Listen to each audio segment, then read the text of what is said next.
યાર ભૂખ લાગી છે. અલા જમાડું છે તો શાંતિ રાખ ને બકા. મને બી બહુ ભૂખ લાગી છે. રૂકો જરા, સબર કરો. ભાઈ તમારે સ્પેશિયલ વેરાયટીમાં શું શું છે?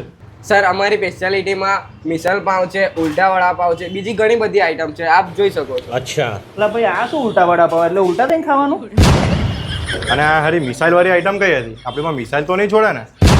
अरे बाबा उठा ले मेरे को नहीं रे इन दोनों को उठा ले. તમે બંને જણા શાંતિથી જમી લો, મારું માથું ના ખાશો. જો આ મુંબઈયા વડાપાઉં છે, આ મુંબઈયા ઉલટા પાઉં છે અને આ મુંબઈયા મિસલ થાળી છે. પણ તમારા બેમાંથી કોઈ લવરી કરી છે ને તો 4 મરચા ખવડાવી દઈશ વધારાના. ભાઈ નાસ્તો તો કરી લીધો, હવે મારે ચા પીવા તો જવું જ પડશે. ભાઈ ચા પીવા માટે આપણે વાણેવા ટી પોસ્ટમાં જ જવાનું હો, બીજે કઈ નહીં જવાનું. પણ ભાઈ ટી પોસ્ટ માટે વાણીયાવાડ ક્યાં જવાની જરૂર છે? અહીં દબાણ ચોકડી આવી તો ગયું છે. શું વાત છે? શું વાત છે? ચલો ચાલો ચાલો.